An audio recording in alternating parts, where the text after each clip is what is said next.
नमस्कार। ETV positive Bharat के podcast में आपका स्वागत है। आप सौरभ दुबे को सुन रहे हैं।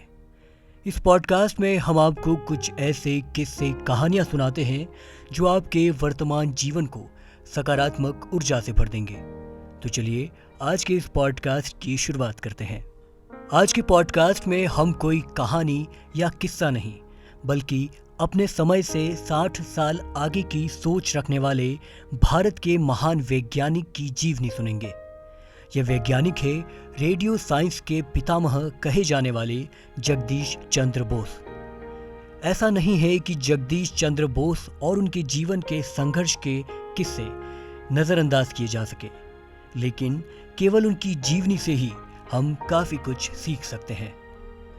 तो शुरुआत होती है 30 नवंबर 1858 को बंगाल के मेमनसिंह में बोस के जन्म से।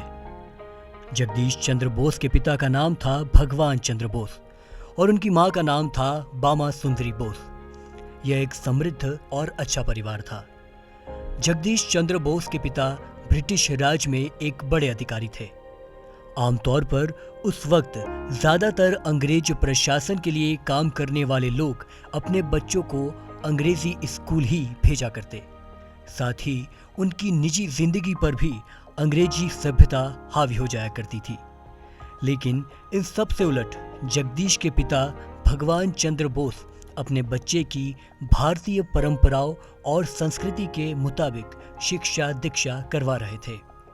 इस कारण जगदीश की पढ़ाई अंग्रेजी से पहले बांग्ला स्कूल में संपन्न हुई, जहां वे किसानों और मजदूरों के बच्चों के साथ पढ़ाई किया करते थे और यही बच्चे उनके दोस्त भी थे।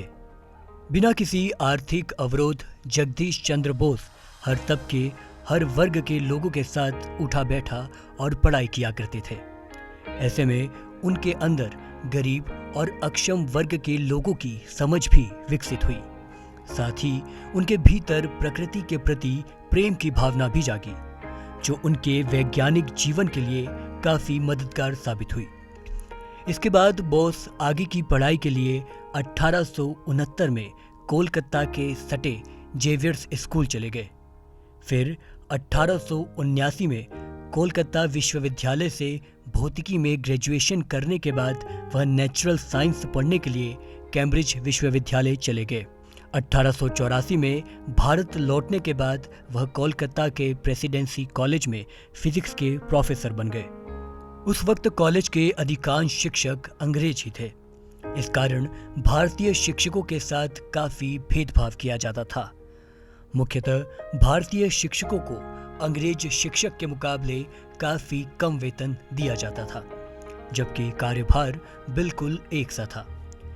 जगदीश चंद्र बोस ने इस भेदभाव का खुलकर विरोध किया और बिना एक पैसा लिए 3 वर्षों तक लगातार निःशुल्क काम करते रहे। इससे एक परेशानी यह हुई कि जगदीश पर आर्थिक संकट के साथ साथ कर्ज बढ़ गया और उन्हें मजबूरन इसे चुकाने के लिए अपनी जमीन को बेचना पड़ा। अंततः अंग्रेजों ने उनकी मांग को मान लिया और उन्हें 3 वर्षों का वेतन एक साथ दिया गया। बोस ने इसके बाद कई बड़ी शोध किए।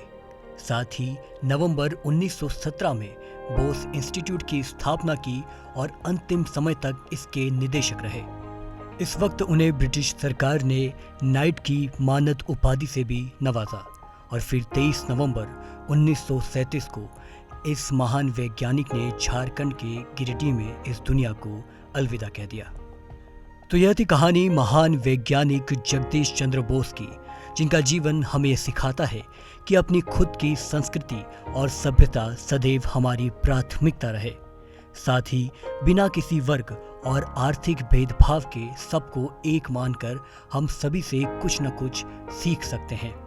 और आखिर में हमें यह भी सीखने मिलता है कि अपने हक के लिए लड़ना कभी ना भूलें, चाहे उसके लिए हमें कितना ही संघर्ष और यातना से होकर गुजरना पड़े, लेकिन आखिर में जीत हमेशा सही की होगी। आज के पॉडकास्ट में बस इतना ही।